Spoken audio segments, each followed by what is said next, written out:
You're listening to Gospel Reign, where the truth, authority, and power of God's Word take center stage. Join Dr. Matt and Dr. Micah as they dive deep into the great doctrines of the Christian faith, explore how the gospel transforms our world today, and reflect on the stories that shape our walk with Christ. We hope you enjoy this week's episode of Gospel Reign. Welcome back to the Gospel Reign podcast. Doc, we get questions all the time as pastors about things people just want to know answers to, and sometimes they come to us to get those answers. Right. And one of those is, what's up with all these translations out there? Yeah.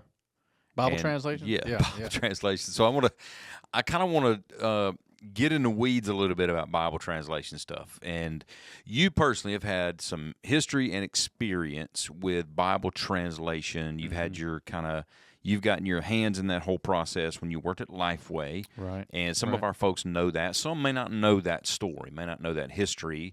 And I'm going to kind of put a pin in that because I want to come back to some of that. You may layer in some of your experience in our conversation today, but some of that story I want to get to maybe toward the end of our conversation, just because I'm interested in it.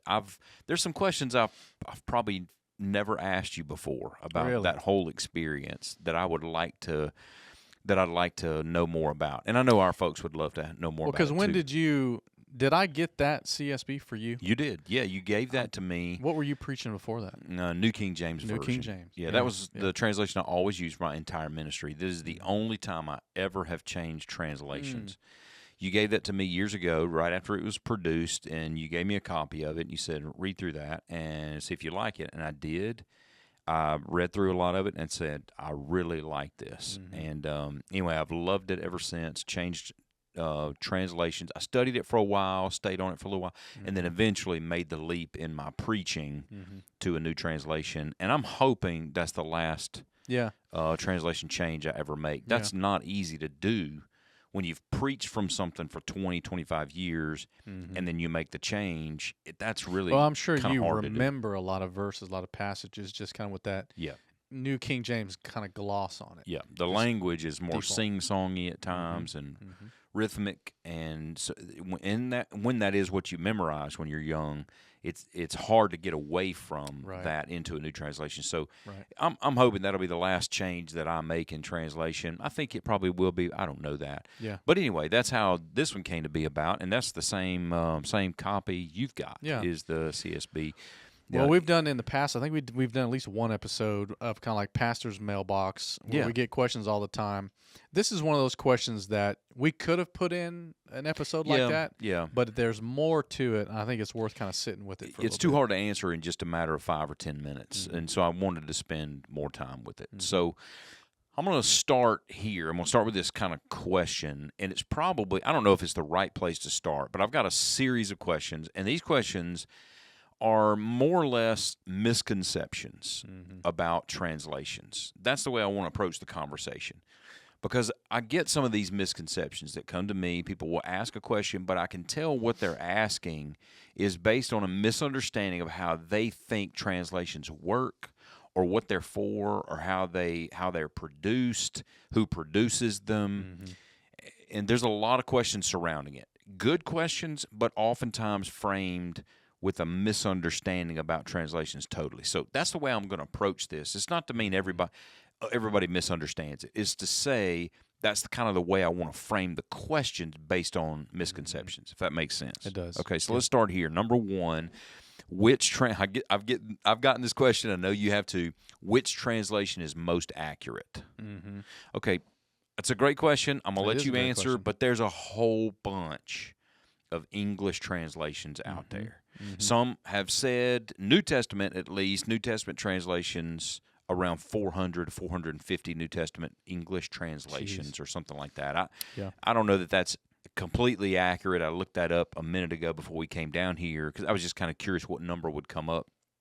I don't know. There's a long history in the English Bible tradition. Yes. A long history. Yes. And when you go outside of that into other languages, there are hundreds more languages. But we're just talking about English translations. Yeah. So out of all those, And if you look up in your Bible to the YouVersion app and read there's tons of translations. You could choose from any of those. Yeah. Which one's most accurate?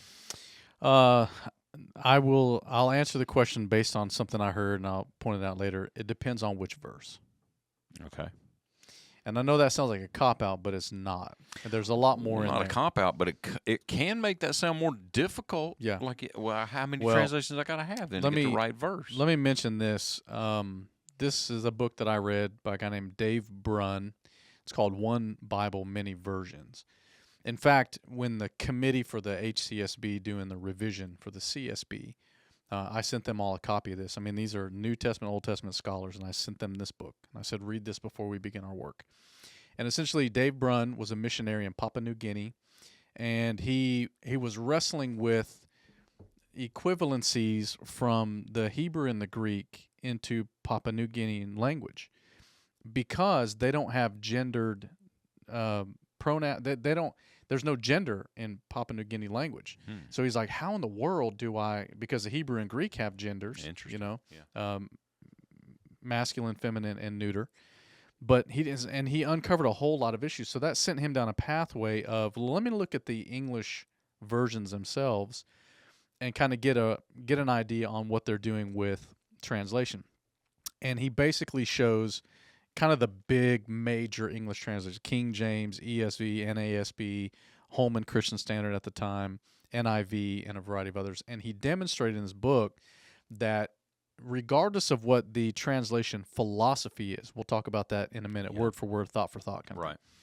The major translations don't always stick to their philosophy. So he gives all these examples of where, for example, the NIV is actually more technically accurate than the NASB, which people would say that's heresy. There's no way some people would. The NIV is more accurate than the NASB. But he shows time and time and time again, translators are doing different things with different verses. And so his answer was, to that question, it depends on which verse. And he's really building a case for, and I adopt this for my own belief, that all of the translations are aiming at the same goal. They're not trying to destroy the Word of God. Some get it. There are reasons why translations make decisions on certain verses and certain words and stuff like that. And so, in other words, his conclusion is, and so is mine, we can trust modern translations, but just understand they have an aim as a committee translating, and sometimes they hit that aim, sometimes they don't. Okay. All right. Yep. So question number 2, and some of this we're going to continue to explain as we answer some of these other questions. Number 2, why do different Bibles say different things? Yeah.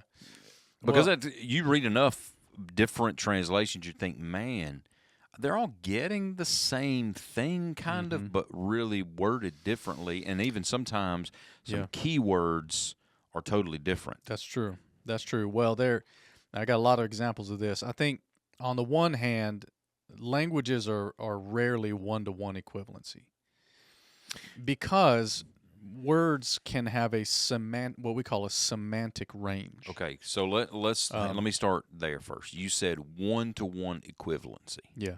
Okay, explain what you mean by that. Maybe where you're headed, but explain that in layman's terms. I'm trying to see if I could pull up a Greek word, or a Hebrew word. But words can have a range of meaning, and so context sometimes determines a better usage or a better gloss on a particular word. So a translation committee may look at the same Hebrew and Greek or Aramaic word, and they know the range of possible translations of that, and they make a decision. We feel like this one fits best for our purpose for this. And the purposes behind that could be, some translations don't really care about readability. I mean, that's been one of my biggest criticisms of the New American Standard Bible. It reads very wooden to me. There's a reason for that. It's part of their philosophy. Mm-hmm. We can talk more about that.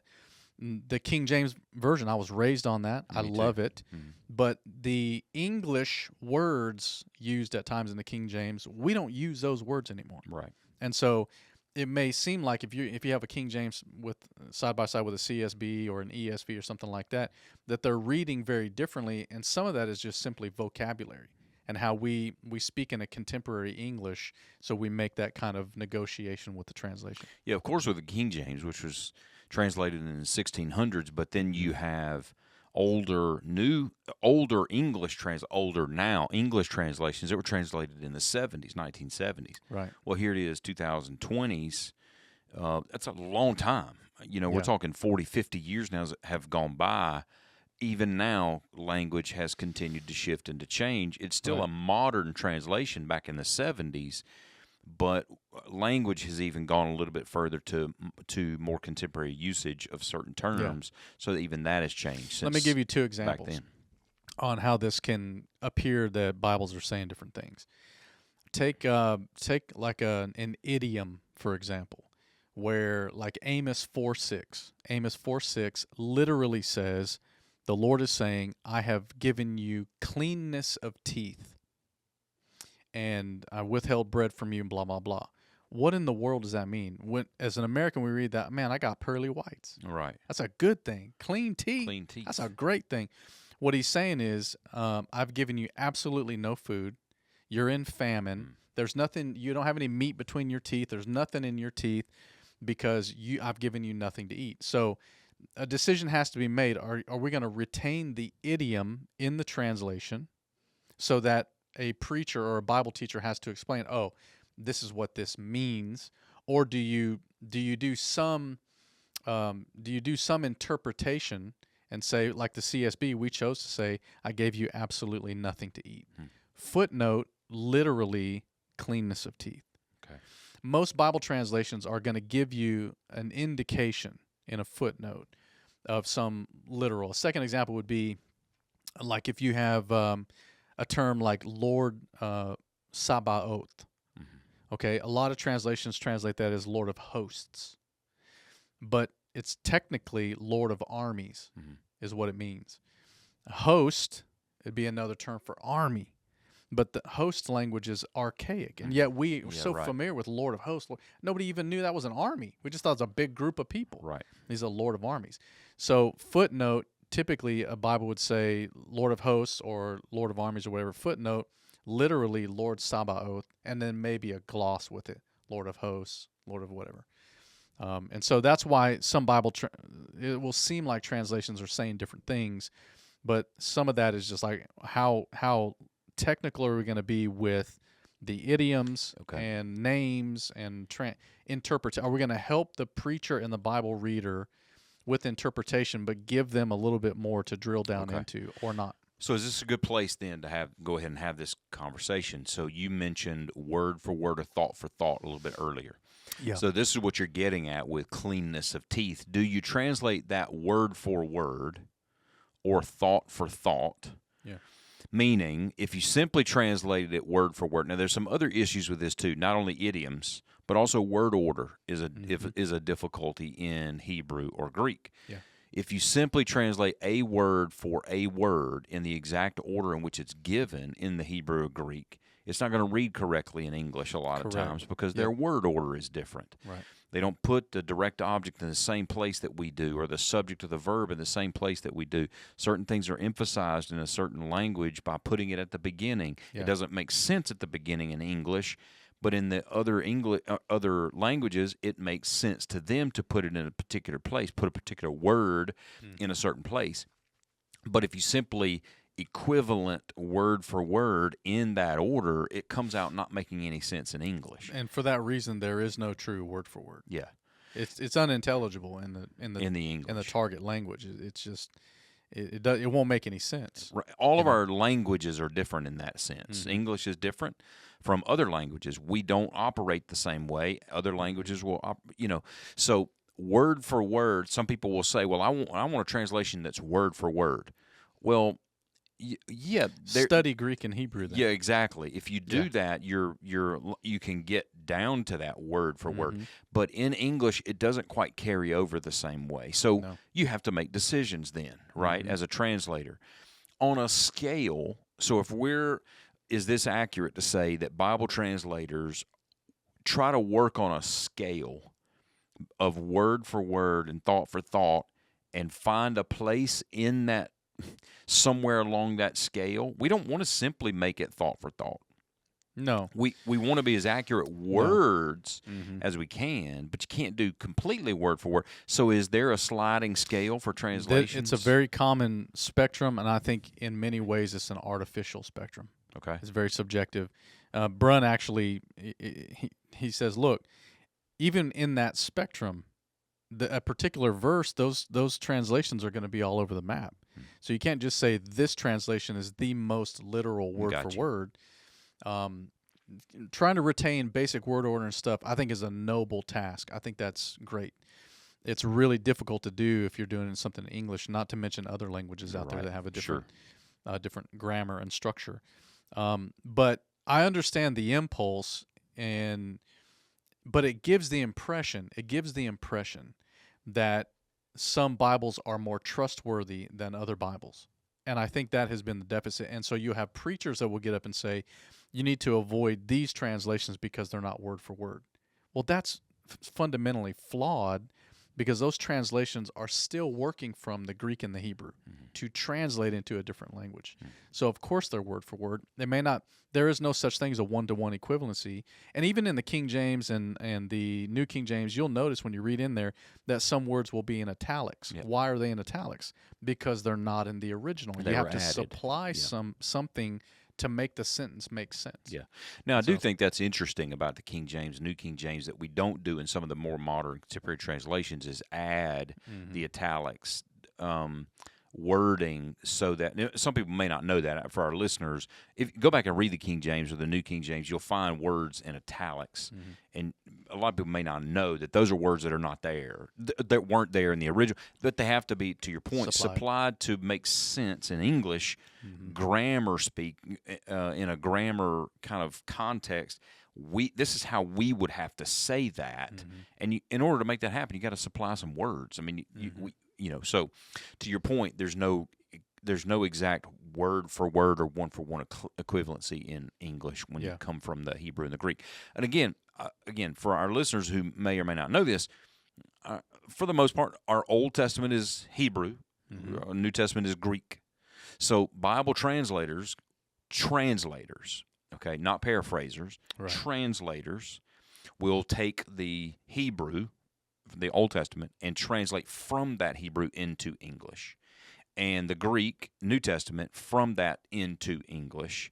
They're not necessarily taking, they're not taking another translation and just simply rewording it. Right. And I think that's a misconception too. And I don't remember. I had to go through my questions again and looked at. I asked that question, but that's always a question I have too. Is a misunderstanding is that some people think contemporary translations are simply rewording of older translations. In a sense, you have the King James tradition. So the King James was revised, and so that was the revised English. And then the ESV is the revision of the RSV. So the ESV is the grandchild of the King James Version. However, the ESV committee is going back to the Hebrew and Greek to make sure there's accuracy and representation, not just from the King James tradition itself, but that it really is. It's not simply say we don't like that word, let's change it now. It's a new word. Let's come up with a new word. Right. It's not really that. It's going back to the original languages. Yeah. And then making that translation a faithful translation. Right. So all in all, you talk about the spectrum of word for word, thought for thought. I think it's a little bit artificial. I understand what people are getting at, but it actually backfires on itself, because none of those translations are on every verse following a word for word or even thought for thought philosophy. Okay. And so there's translation is a little more complex than just saying this one's more word for word than that one. I understand the impulse there, though, and let me just ask you this question this way. The impulse, I think, to kind of rail against thought for thought is that I think on the inside some people see the possible danger of thought for thought as if that's disconnected from the words. And in other words, you can sort of stuff up. Interpret it how you want to interpret it, right? Yeah. And is that true? Do translations, the way you see them, approach that danger zone of thought for thought, maybe too much thought for thought? Are there translations out there that kind of drift off into that danger zone? They're accused of it, but I do, to your point, you're not going to have a thought without words, sentences, and chapters. I mean, there's a context. They can't just make something up, that doesn't seem to fit. More, I would reserve that criticism more for paraphrases like the Message or the Living Bible or something like that, where you have an individual who might have some capability in Hebrew and Greek, but they want their grandchildren to read it. So it's very colloquial. It just kind of moves through all kinds of stuff that may or may not really get to the heart of the text. And here's what I think any of us who are conservative theologically, who believe in the inspiration and inerrancy of Scripture. God gave us His Word. He chose Hebrew and Greek to give it to us. Mm-hmm. And so it's incumbent upon us when we translate to reflect the inspired text that He gave us in Hebrew and Greek. And that's the rub. Some do it better and some don't do it as well.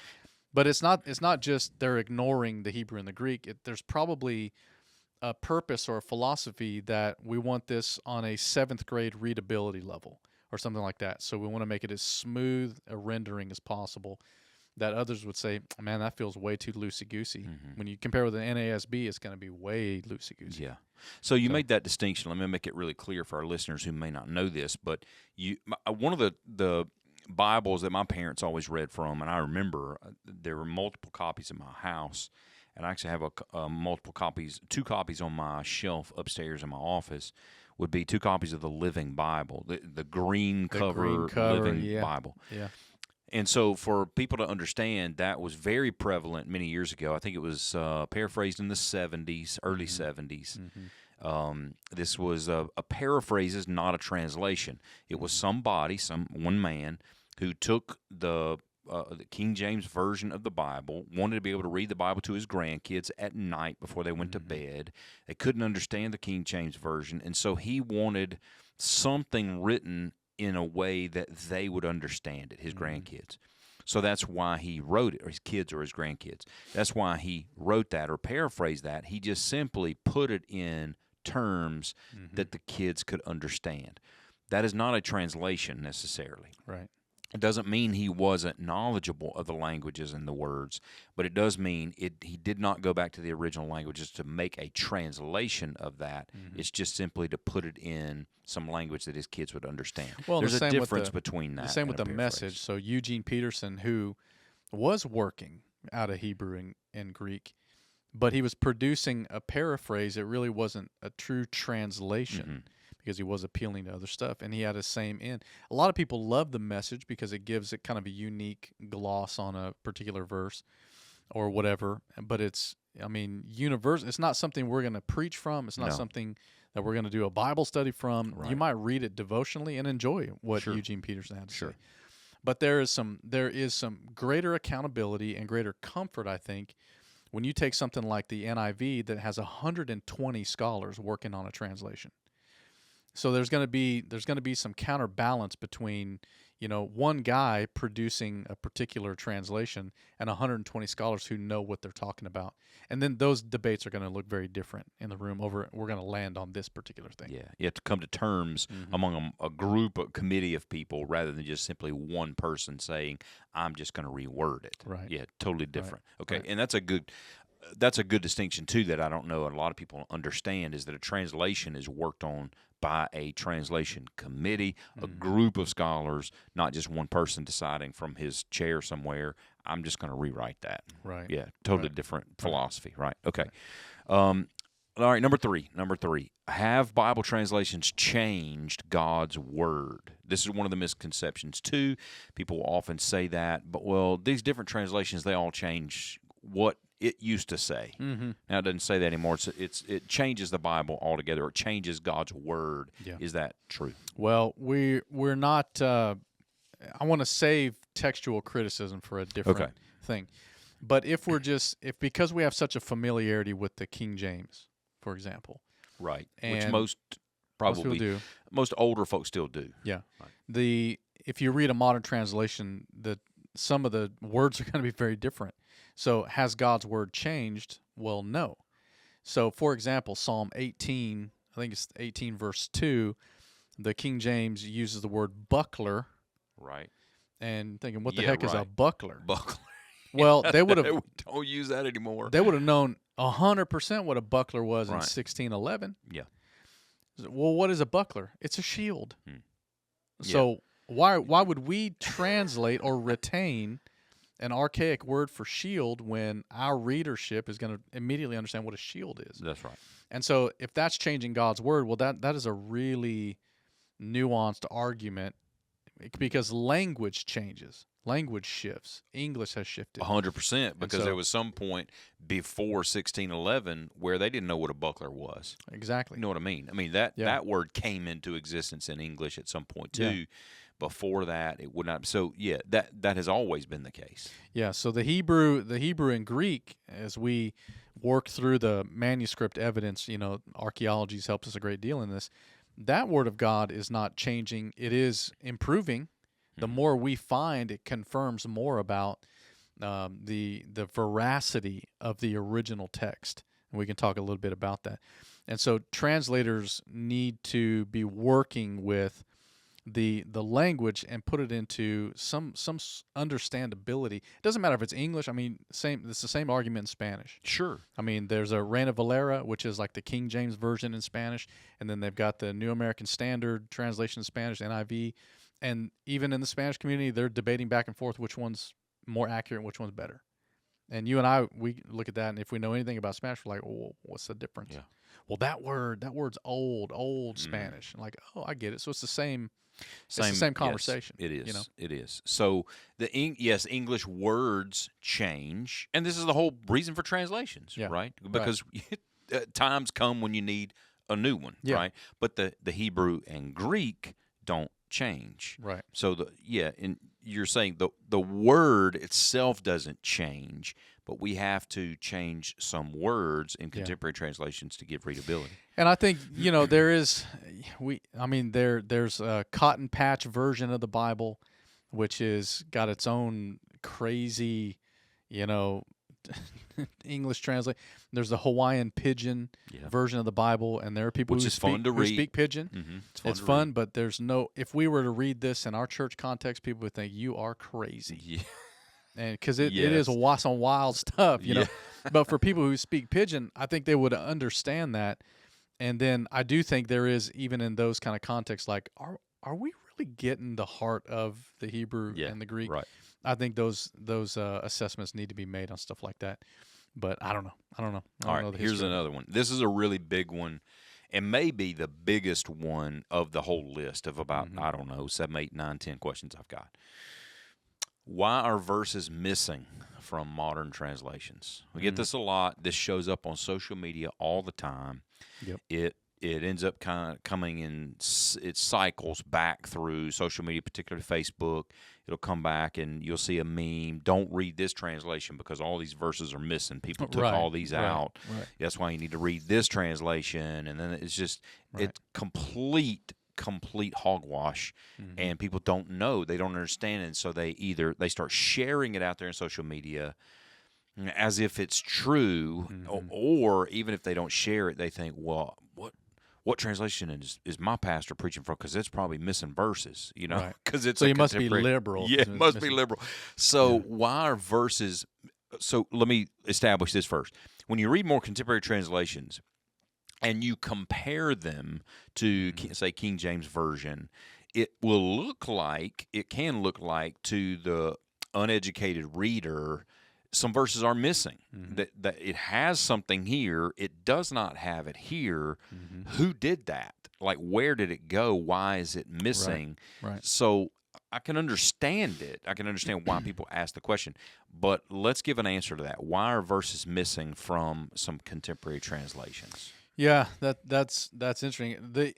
I'll say it in a roundabout kind of way. It's kind of like I'm going backwards. The King James tradition, which has been dominant in the English Bible tradition, was based upon a set of manuscripts through the Latin Vulgate, and it's a beautiful Bible. But this is the manuscript evidence that they have to translate from.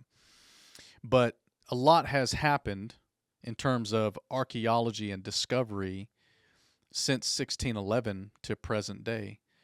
Stuff like the Dead Sea Scrolls, unearthing stuff like in Egypt, the Nag Hammadi Library, a variety of things where we find these ancient documents that confirm and help us. We have a larger group of texts that we can compare now. So, for example, if we have 17 copies, fragments of, let's say, John, chapter 7 and chapter 8, and how many did I say? 17. 17. And 15 of those that are older documents don't have 753 through 811. They're not in there, and these are the oldest documents.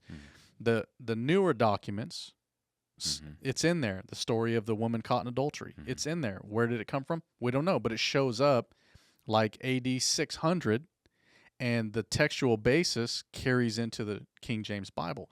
So they would have no reason to understand that the older manuscripts do not contain big sections like that. The older manuscripts, for example, at the end of the Gospel of Mark, Mark 16, there's actually 3 different endings in the manuscripts: a longer ending, a shorter ending, and then kind of like a midway kind of thing. And the shorter ending is the oldest. So at some point, they rounded out. Somebody did. We don't know. It could have been Mark later. We don't know. But the manuscripts are older that don't have these quote-unquote missing sections. So it's actually clearer and more stewardship on getting to the actual text. And someone added something later. And that's not going to satisfy a lot of people who love the King James tradition. But when you look at, so for example, we used 3 primary textual bases for the CSB. The Biblia Hebraica Stuttgartensia. Okay, so that's the Masoretic text of the Old Testament, which includes so many confirming documents from like the Samaritan Pentateuch and the Peshitta and so many other things. So you have all this textual data in this one Hebrew collection. Then we had the Nestle Aland 28, I think. So their textual apparatus, they call it, identifies all of these variants where a word shows up differently in certain documents. And so they identify all of that stuff, and they give a rating to it. Now, those ratings are helpful, but they're not determinative, because you'll look at, for example, if something shows up in a papyrus, that's extremely old. So you want to pay attention to what's in the papyrus, because even a copy that's that old is giving us an indication. And if we can compare a variety of different things, later copies that show up that don't match the papyrus, well, we need to recognize something has shifted. A scribe took something down wrong, or there was whatever. And so the copying, and the way I always thought about it in terms of God's inspiration for translation, is the Lord has clarified for us that He inspired His word, but transmission copies are not guaranteed to be without error. His inspiration of the original autographs, and we don't have any of the original autographs. Right. All we have are the transmissions, the copies, but because we have so many, we can compare to like a 99.6% accuracy. And that little 0.4% is the difference in Greek between us and you, Human and Haman. Yeah. I mean, if you know Greek, you can understand how somebody who's looking at an upsilon makes it an eta. I mean, some old dude's just like riding by candlelight, like, what is that? It looks like an eta to me. Right. And it's us or you, and that's a textual variant. Well, to simplify, let me put it this way: if you were to look at, say, if you could find a list, just Google it. You could find a list of verses that look like they're missing in modern translations. You can come up with them, and I try to identify these in preaching and in Bible study. When we come across one, we'll at least make a comment about it in our preaching. I know I tend to do that pretty much every time I run across one. So simply, if you look at the King James Version, you got this verse. It's chapter 8, verse 25, okay? I'm making up a number. Chapter 8, verse 25 in some book. You're reading a contemporary translation, and you're reading chapter 8, and you come to chapter 8, verse 23, 24, and then it skips 25, and then goes to 26. So in a contemporary translation, you got verse 23, 24, and 26. It looks like 25 is missing. Where did 25 go? Somebody messed that up. Somebody just forgot it. You know, an editorial problem or something like that. Somebody just missed it in printing. And that has happened. Oh, it has happened. I mean, even at Lifeway, we printed Bibles and we were missing entire books of the Old Testament, minor prophets, big sections. Like, whoa, wait a minute, we can't send this Bible out because they're going to think we're chopping out a bunch of the Bible, and that was purely a printing error. Yeah. But occasionally you come across those versions. I can't remember, the list is. I don't remember how many of them there are, but you can find it. But simply, it looks like on the surface that verse is simply missing. So based on what you're saying, then we need to understand when I'm going to use Paul as an example. So when Paul wrote a letter, that letter, say to the Ephesian church, that letter would have been taken by the Ephesian church and then copied by a local church that heard they received a letter from Paul the apostle. So they want to come down the road and go, we'd like to have a copy of that. Can we have a copy? We want to read that at our church down the road. They make a copy of that, handwritten copy. That copy is copied again later by someone else who found out that's the apostle's letter. Well, they can't get to the original that the Ephesian church has, but they can make that copy. And again, I'm simplifying, maybe oversimplifying. But we want to make a copy, and then another copy is made of that copy, and another copy is made of it. So you got copies of copies of copies. We don't have any of the originals. Right. We don't have anything that Paul put his pen to. Right. We have copies of copies of copies. So in our determining where what are we going to use in our translation? Well, we use all those copies. We're just trying to figure out which ones are the more accurate or the oldest. The idea is the further we go back, the closer we get to the original, the closer we get to the original writing, because along the way, as you said, somebody may have made a copy and missed a word, and because of their handwriting it, they're hand copying these things. So the closer we get back to the original, the more accurate those things are. Yeah. So it's using, in scholarship, it's using all of those copies that are available to us in archaeology to get closer and closer back to the original. We didn't have much of that in 1611. Right. We have more of that now because of what's been found, and those things that have been found to be older. So we're going back. So it's to say, if the King James has a verse and the contemporary version does not have a verse, it's not that somebody carved it out. No. It's that the more contemporary translations that have access to the older documents notice that the older documents didn't have that verse to begin with. At some point later, and most it was added. most translations will footnote it and identify that. And in the CSB, many times we actually quote the entire verse in the footnote. Yeah. So my encouragement, my pastoral encouragement to our listeners, especially the members of GBC, don't go around sharing that people are cutting out verses of the Bible simply because you don't understand how that works. Yeah. And oftentimes it's throwing shade on contemporary translations because of a misunderstanding, a misconception. Agreed. And don't listen to these fire-breathing fundamentalist guys out there. For example, there's this famous clip going around, this guy preaching, talking about, I can correct the Greek with the King James Bible. I've got that written. Hey, man. I got that written in my notes here. What level of arrogance and ignorance combined in that one statement? Correct the original language with the King James Bible. It's not helpful. No. You can love the King James Version, preach the gospel from it, know the character and ways of God from the King James. It's a beautiful translation. It's wonderful. Go and be blessed. Yes. But to put shade on every other translation that's actually, because here's the thing, and I made this determination a long time. I love the King James. I grew up on it, but my kids have never read it. Why? Because they won't understand it. They don't talk that way. It's like you might as well be reading Sanskrit or something. They don't understand it. And I've heard people say it's a more reverent language. It's a holier language. That's ignorance. No, it's sentimentality. That's what it is. And we love that.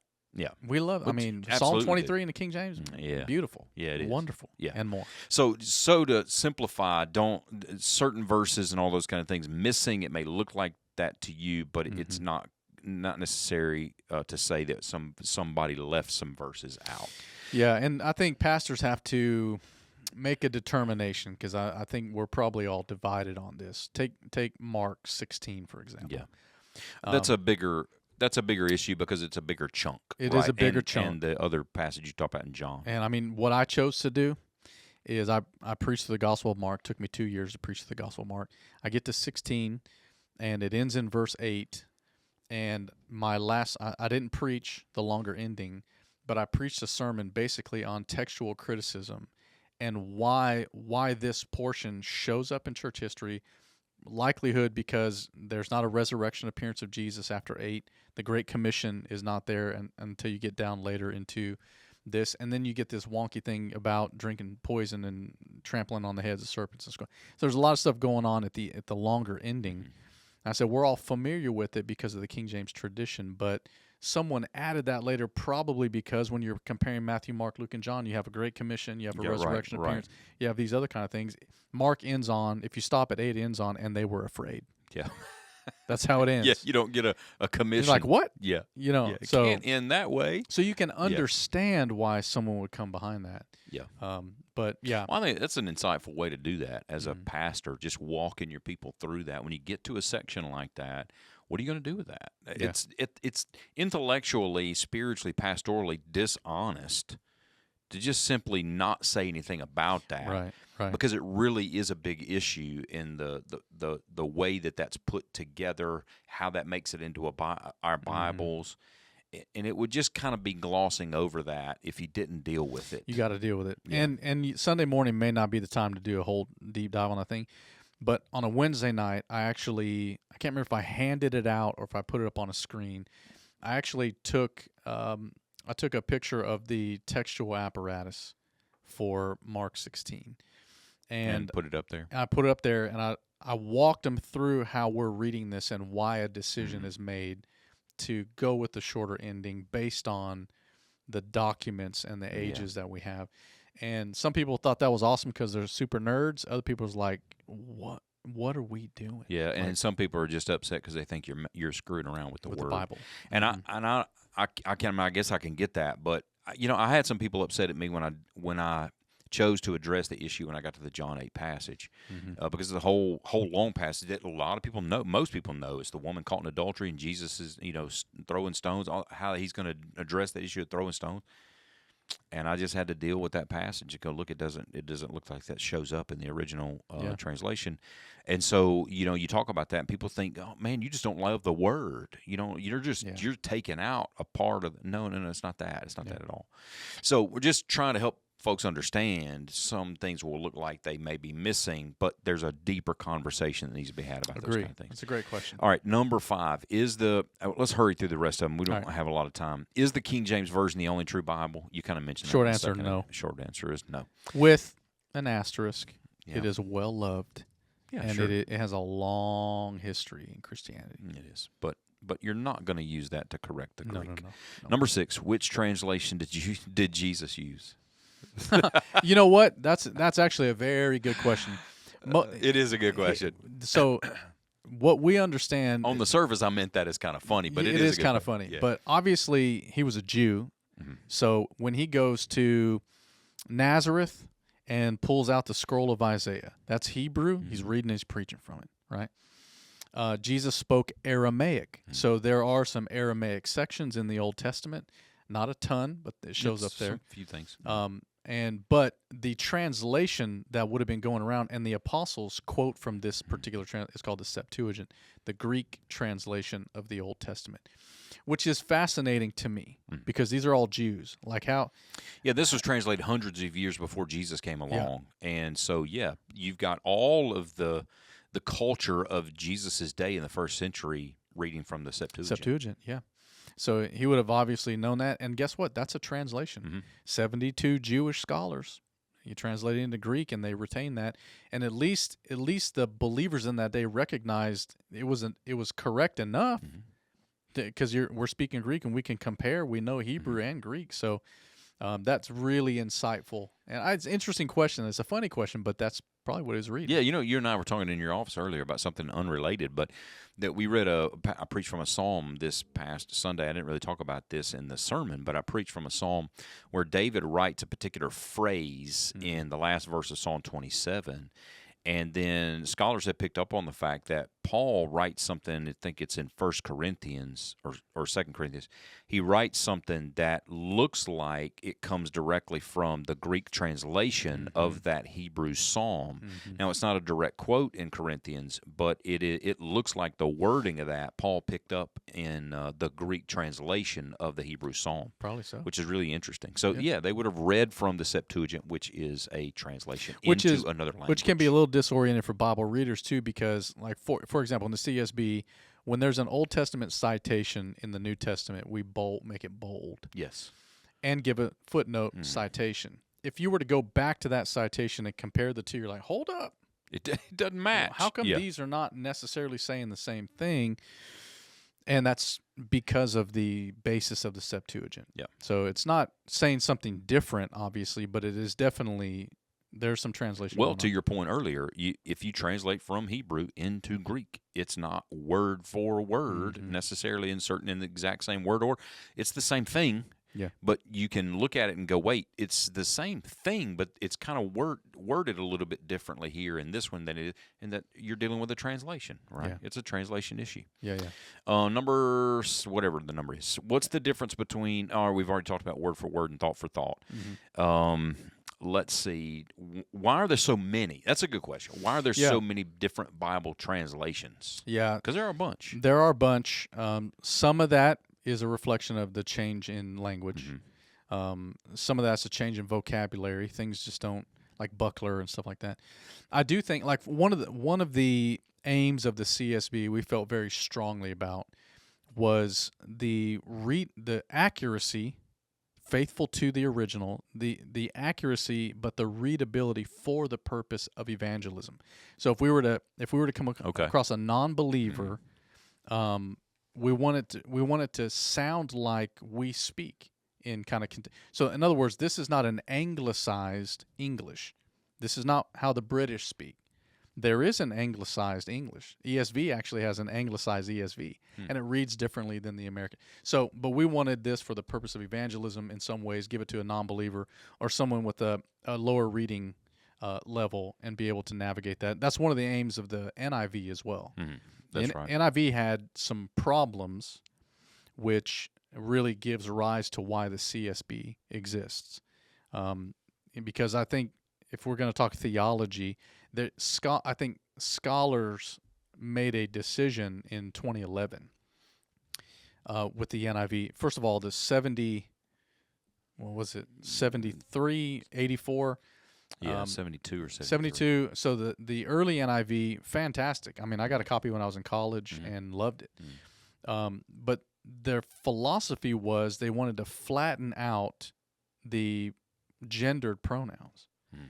And it messed everything up. Yeah. It messed everything up. So they were getting rid of the 84 and all this other stuff and only going with the 2011 gender-neutral translation. And you just can't do that. There's too much. Is that the TNIV? Is that what it was called? They had the TNIV. Well, they retained the TNIV, but then they kind of went back to lesser aggressive gender-neutral. Okay. Got you. Yeah. So, well, you've got the NIV. You've got, again, New King James is what I preached from for all my life. I was raised on KJV, but when I got old enough to kind of read it myself, I needed something else. The New King James was a good thing for me because it was a more contemporary wording. Not the these and the thous. Yeah, and exactly. Stuff like that, Took some of those out. It was still the same pretty much translation, but it took out some of the these and thous and things that we adding the different endings on certain words that we don't do anymore. That was good. But you've got other translations out there too. You talked about the ESV.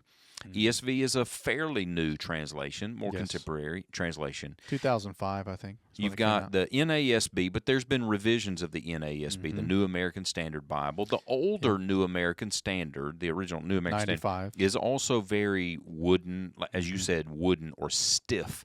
It just means it's kind of clunky, hard to read at times. It's kind of like a King James English, not quite, but it's just stiffer for me. I never have been a big fan of the NASB, never really spent any time with it, reading it. But it's been revised, and I've read the revision of the NASB, which I actually like better than the 2020? Well, now there's one now called the Legacy Standard Bible, which I think is in the New American Standard tradition. I think it's based on the NASB. Okay, I didn't know that. Yeah. Well, there's a lot of they keep coming, right? And especially revisions keep coming. So, but there are good translations out there. I like the NIV. I've got copies of it in my office. I don't read it much anymore. I used to. I had a copy of that when I was growing up too, in high school and college age. Loved it. Still, it's a green fake leather copy with my name on it up in my office, which I loved the NIV. The more I got to reading and understanding a little bit more, there's some issues maybe with some things along the way, but I thought a good translation helped me to be able to read it. What other translations? There's New Living Translation. Okay, tell me about that. That's a little confusing. The New Living Translation is actually a committee-driven translation. It's not a revision of the Living Bible. And scholars that we know and love that are conservative were on this committee, produced a really good translation, and it's readable. You like it? For what I've read, yeah. Okay. Yeah. I just didn't stick with it long enough to... No, and I've read it some. To me, it felt... In my days of beginning to read it, it felt a little bit loose to me, and so I didn't really spend a lot of time with it. But what I have read of it, I actually like, and I've referred back to it, and something like that. Contemporary English Bible. You have the Net Bible, New English Translation. The Net, I think, started as an online kind of thing, but now it is in print. And it's a pretty decent, the Net Bible, pretty decent translation. And you can find a ton of these other ones in, again, like a YouVersion app or a Bible app or something like that on your phone or on the internet. There's tons more out there that you can find. Okay, let's talk. Let me look at my. Okay, here's another one. And this is where I want to get a little bit to your story and your experience, history with Bible translations personally. Now, I have no experience in history and Bible translations. I just read them. But let me ask the question as a way of getting to kind of your history and experience. The question is, can I trust modern scholarship when it comes to Bible translations? Because you're dealing with committees or a grouping of scholars that have to get together and make decisions, reading the Hebrew and the Greek text, making decisions as to how to transfer that or translate that into English. Yeah, decisions have to be made. They're not all going to agree with each other. Right. Can we trust that? Because there are liberal scholars, there are conservative scholars, there are anywhere in between. There's some pretty extreme.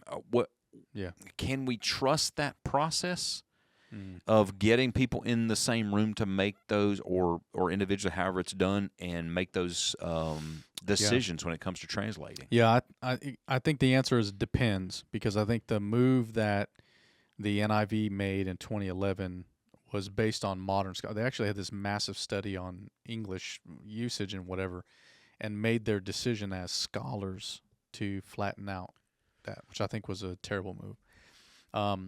But there is a sense in which you can see biases in translation, because translation often involves interpretation in some ways. Yeah. Okay, you have to decide this. We're going with this word, which fits this context for this reason. For example, in the Greek, there's a word called adelphoi. It's translated as brothers, and technically, you can translate adelphoi in the New Testament simply as brothers. The problem is there are many, many, many, many contexts in the Greek New Testament where it's actually brothers and sisters. That is an interpretive decision. But I remember in the committee that I was working with, there are specific passages where that can only mean male brothers.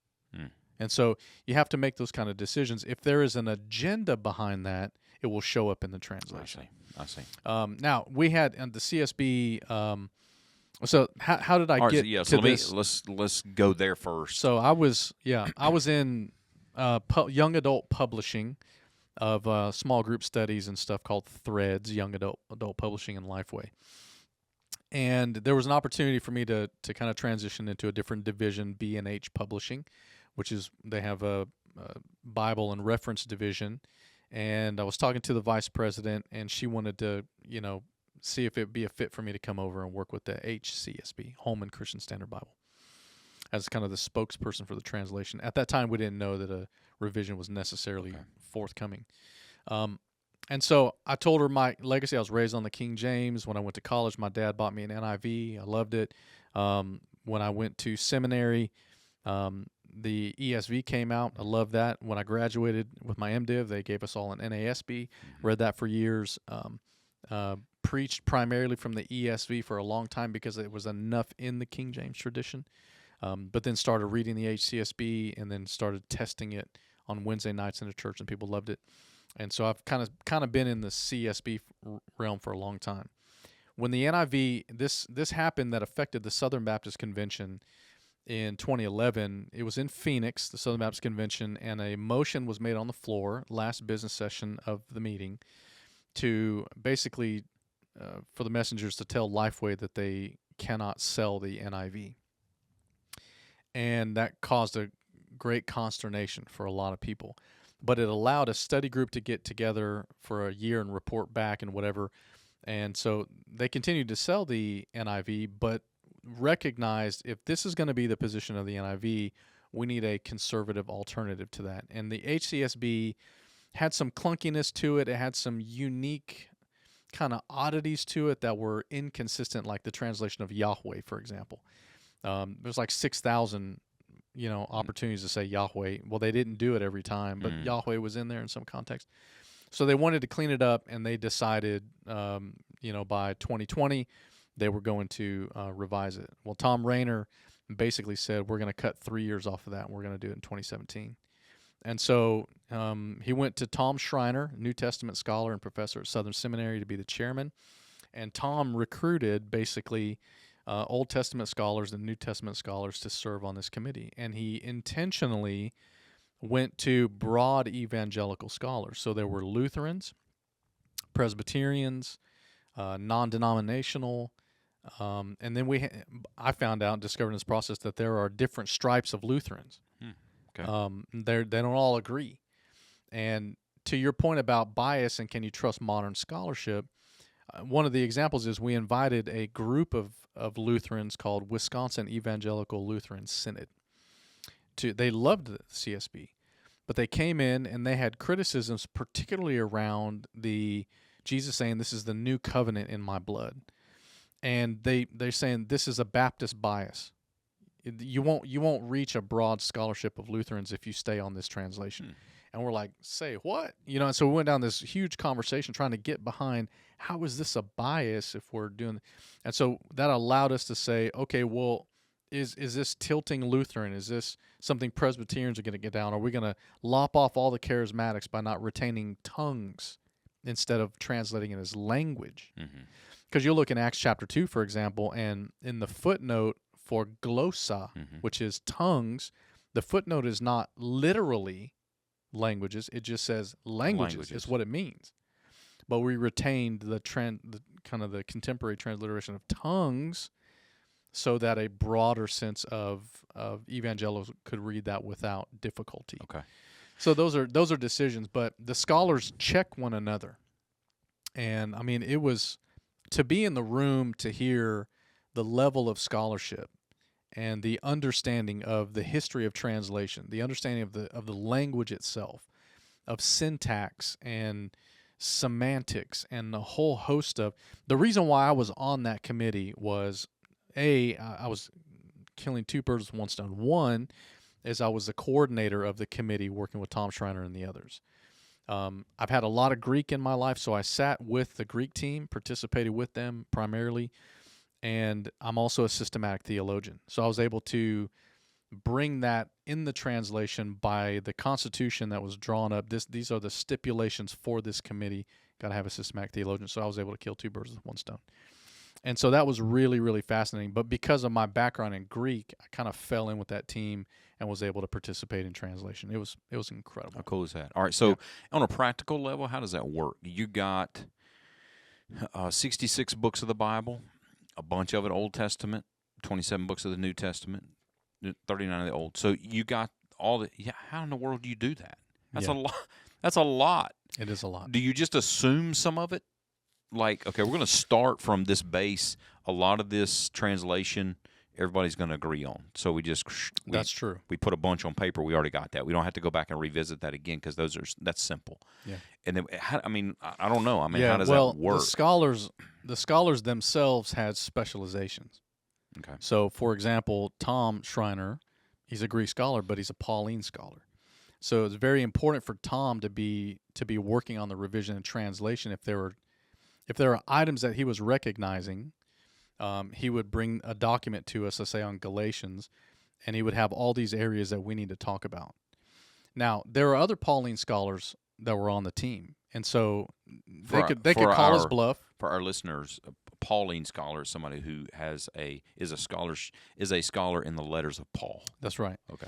And so it makes sense for Tom to kind of take the lead on some of those things. We had a scholar in the general letters, James, Peter, and so he took the heavy lifting of presenting. But all of them were responsible to look at and to bring if this one particular lead missed something, they could add that. Okay. Our first meeting, we come into the room, this New Testament team, everybody's laying out all these books, concordances and grammars and blah, blah, blah. Tom Schreiner walks in the room with only his phone. No English copy, no Greek copy, his phone. And I think we were translating at that time in the Gospel of Luke. And we're talking, and he said, but you know what? Mark's Greek says boom, boom, boom, boom, boom, just off the top of his dome. And I'm sitting there with a copy of the. So I flip over there and I was like, holy cow. He's right. I am way out of my depth on this. So these scholars knew their stuff. And then the Old Testament was very similar. Some of these scholars written commentaries on these things and had specializations. But it was a group effort as a team to identify, on the one hand, the HCSB, what would be good to retain without necessarily overturning the whole thing, but how do we fix some of the oddities in that translation?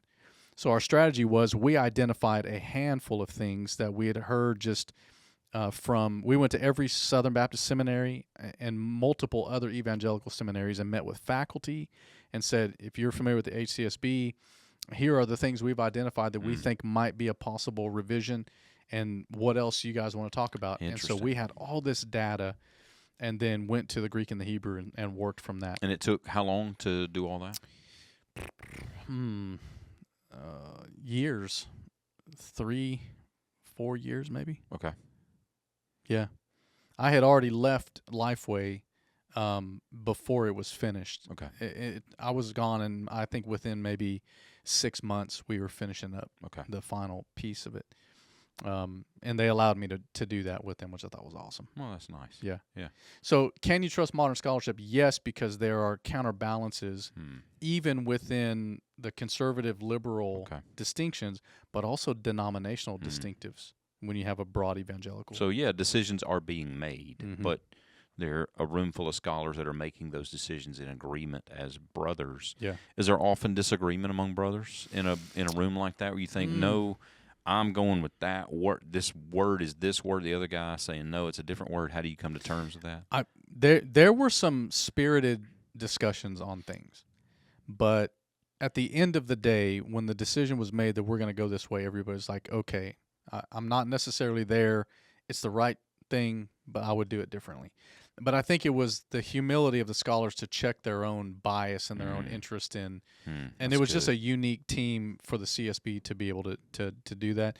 And honestly, I mean, the disposition of this particular team, I remember one of the Old Testament scholars came in, and we were having a joint session between the Old and New Testament to talk about Genesis 1 and 2 in relation to other stuff in the New Testament. And Dr. Simon comes in, and he's crying. His tears coming down his face. And I was like, Andy, is everything okay?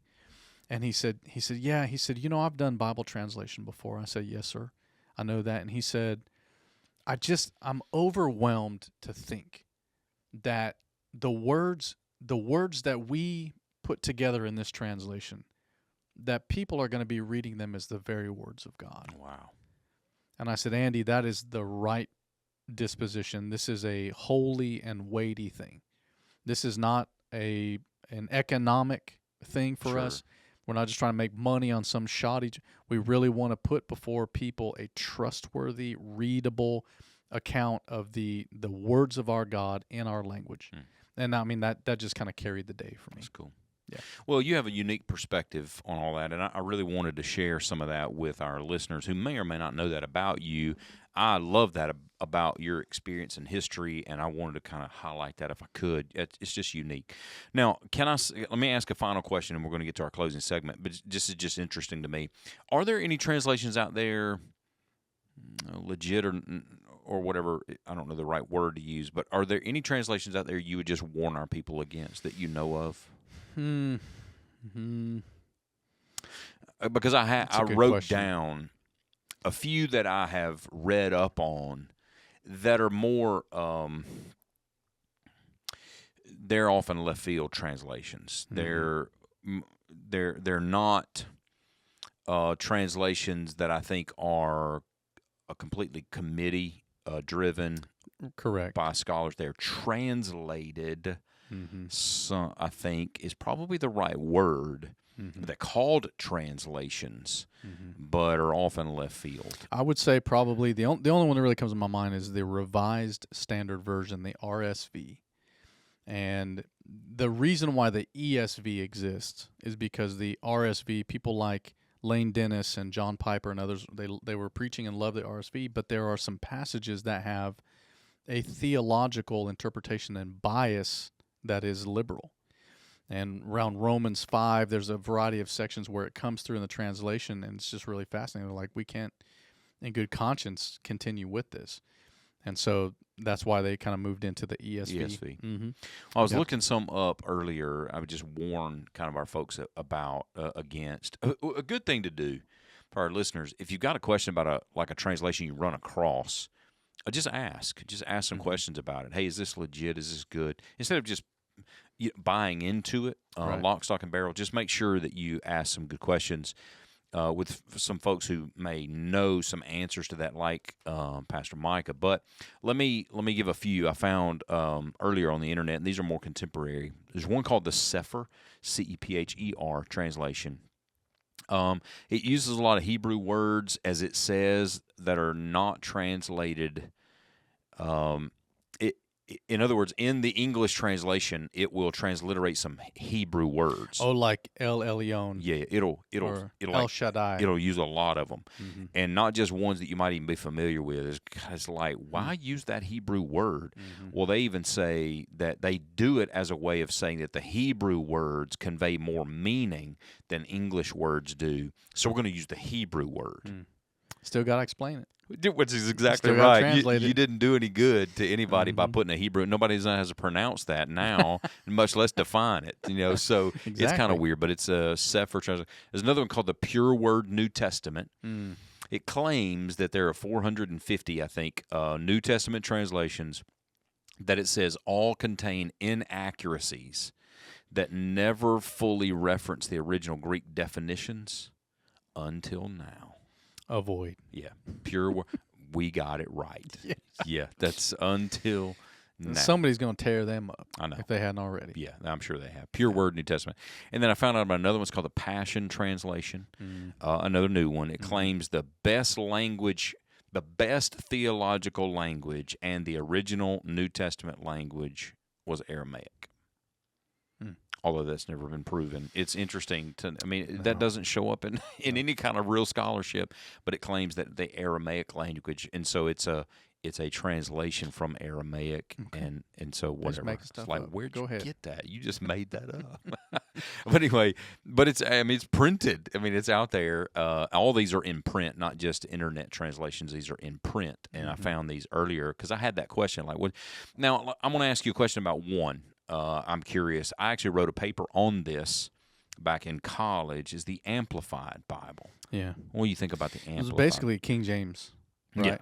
Yeah. With if I understand the Amplified Bible, there will be kind of brackets that use a different gloss for emphasis on certain things. Yeah. Matter of fact, I just did a project with Thomas Nelson Bibles, and one of the things was it was based on the Amplified. And I thought, well, that's very interesting. And so I look at that and I was like, okay. I mean, I think I can't really speak to it, but it seems like that gives a more deeper meaning, deeper knowledge, almost like a mystical sense that we've got a more precise look into. Yeah. I don't know. Yeah, and I have found that the Amplified Bible is used more so in the charismatic translation. Correct. Charismatic tradition. Correct. But I will also say my Southern Baptist pastor, when I was growing up, referenced it a lot, the Amplified Bible, which I thought was interesting. And so because of that, I got a copy of it when I was in high school, college, and I still have it in my office. I don't read from it anymore, really, because I have found over time, I'm not sure that actually helps. It does gives extra words in brackets that will explain, that will be synonyms like that is that, and here's more to that verse. Like here's a better way to say that, but it actually doesn't really say it better to me. It doesn't really add a lot. It's a lot of extra words, but I don't know that it really adds a lot of meaning. Maybe some of our listeners might be familiar with what's called the Jerusalem Bible. And that is a Catholic-based kind of Bible that includes the Apocrypha and some other writings in between the Old and New Testaments. And, you know, that's another episode about the canon of Scripture. Yeah, I'd like to do that too. But the Apocrypha, has not been retained as at the level of the inspiration of Scripture, Old or New Testament. Yeah. And the early church had that, and they didn't select it. Yeah, let's put a pin in that conversation because I want to come back to that one for another episode. Yeah. All right, well, there's a lot more to translation stuff, but at least I've gotten to it. Yeah. So you're recommending that Dave book? Brunn, yeah, it's going to be a little technical. You're going to have to work through it. And there are some things, I can't remember what section it is, that I had some disagreements with Dr. Brunn. But I talked to him on the phone. It's pretty interesting. I called him and said, man, this book was profoundly helpful. Here's what we're doing. I disagree with this. And he's like, I get it, So, always be a discerning reader. But just for this kind of conversation, this would be a really interesting start if you want to get the lay of the land. There's some other books out there that would be really good. Yep. But anyway, just ask, and we'd love to help you with that. Let's close with a segment this is different, a newer segment that we have. It's called Top 5. This has been fun. Yeah. Top 5. So top 5, what? Well, last time I think we did top 5. So this is between us. This has nothing to do with the Bible. Yeah. And that's okay. It's fun, though, because, some people feel kind of strongly about some of the things we choose and we don't choose on the top 5. Yeah, and if you don't like our personal comments, just cut the podcast off at this point. You got all the Bible you need for the day. Right. So this is top 5. This is because we want to do it, right? It's our podcast. So the top 5 we're going with. You had this idea: top 5 non-chocolate candy. Yeah, top 5 because candy bars, I think it's a little categorically different.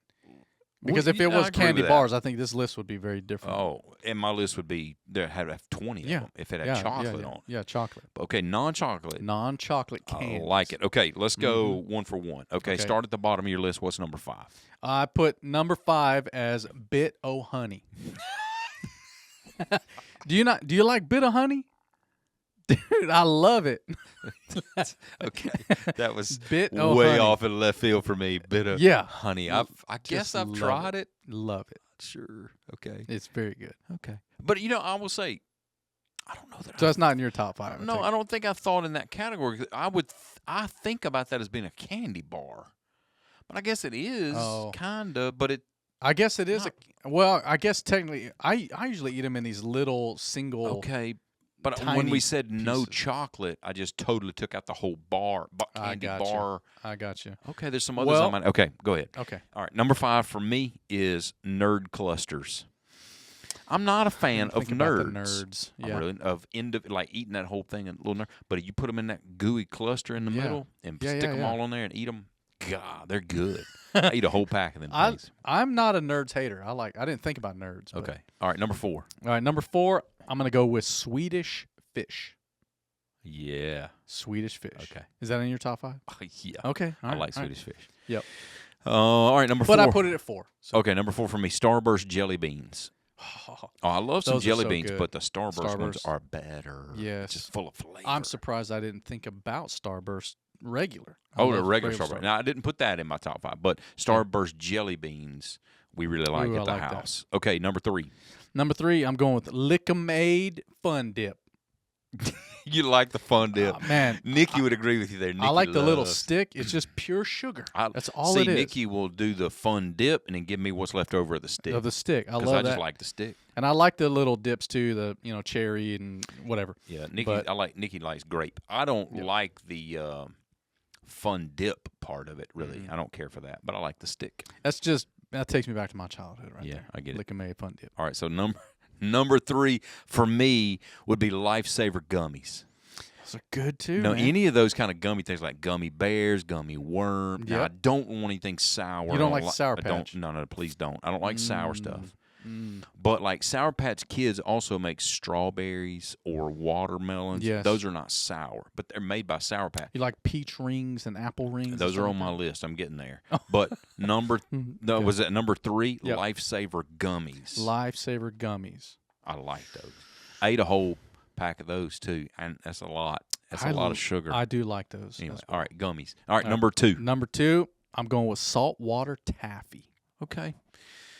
Okay, and it's not all the taffies are created equal. No, they're not. No, they're not. I had some taffy one time. I was like, I want some saltwater. Yeah. We were at a thing, and I was like, they had a bunch of them. I bought them. They were nasty. Yes. So I don't like all saltwater taffy. Some of them I do, though. Yeah.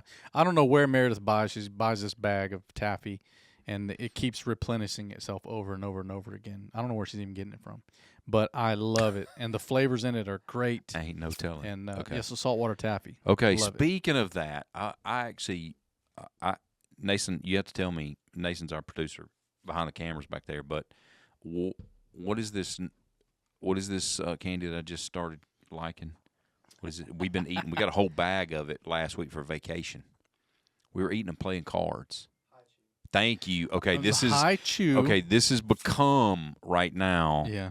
My number 1, but I'm not. I didn't put it on my list. But be honest with me. Hi-Chew. Does it not taste a little bit like you are eating the wrapper with it? It's got a plastic. You can take it out of the wrapper. It still tastes to me like you're eating the wrapper with it. Hi-Chews are my new favorites. I didn't put them on my list. I forgot about them because it's become a new one for us. You got a flavor of the Hi-Chew you like better? I like a lot of them. A lot of different kinds of flavors. I'm not opposed to Hi-Chew. I like Hi-Chew. Okay. Yeah. That was number 2. Number 2. You got number 2? Did you say that? Saltwater taffy. Number 2 for me is peach rings. Okay. Yeah, peach rings. I love peach rings. Yeah. Oh man, they're not all made equal either. Like the generic one with the little red thing. You got to find the right kind. But peach rings Haribo are really good. But I like their peach rings. Okay. You got to be careful that you're not picking up CBD on them peach rings too, man. You go into some gas station and just get some peach rings and maybe CBD. There's no telling. I've never had those that I don't think. Okay, number 1. You got number 1? Yeah, number 1, this is no surprise to anybody who knows me. Number 1, hot tamales. My all-time favorite candy, hands down. Really? I did not know that. This is news. Which is interesting because I'm not a huge cinnamon fan. Okay, neither am I. But I don't know what it is. I just love this candy. Okay. Trips, man, I gotta have it. Really? So I'm learning some things here about you. I did not know that. All right, number 1 for me, Swedish fish. Okay, so that was number 4 for me. They're so good. Now, I like the different kinds, too. They make different flavors now, all that. Oh, I didn't know that. Yeah, you go with the original. I like the original. But they make different flavors, and they're really good, too. Different colors, all that kind of stuff. But the Hi-Chews now have made my list. So would you say Hi-Chew is an honorable mention? Yeah. I think if I had an honorable mention, it would probably be, and again, this is just purely from childhood, Charms Blow Pops with the gum in it. What flavor? This is like cherry Nikki's favorite green thing. apple. Green apple's amazing. Cherry. Nikki's favorite thing is a blow pop. Watermelon. Okay, Nikki, her go-to flavor is strawberry. If you can't get that, which a lot of people like, it's hard to find them now. It is. She'll go with grape, but strawberry is her favorite. And I put a little thing down here, Tootsie Roll Pop as well, but that's chocolate at the center. It's kind of chocolate, so it's not a non-chocolate candy. Yeah, okay. So, that doesn't work. Okay, that's our top 5 for all who care. We could have a top 20, to be honest with you, because there's so many candies out there that we're like, oh yeah, I forgot about that. Oh yeah. Yeah, and we take gifts. We take gifts for anybody interested. No, I'm kidding. Anyway, okay, for what all that's worth, nobody cares. But this has been our podcast. It's been a lot of fun talking about translation stuff. There's a lot more to talk about too. Can't wait till next time. We'll visit with you more on some biblical theological issues. We love it, and we'd love to have your feedback. So if you got questions, offer your questions too. You got something out there you want to know more about, we'd love to answer that. We'd love your feedback, good or bad, thumbs up, thumb down kind of stuff. And we'd also like for you to share it on social media. So when you see a new episode drop, push it on out there for us. That would be a big help. We'd appreciate it. But we'll see you again next time on the Gospel Rain podcast. Thank you for listening to this week's episode of Gospel Rain. Find us online at germantownbaptist.org/gospelrain for more information and a full list of our episodes. We hope you'll join us for another conversation next week on Gospel Rain.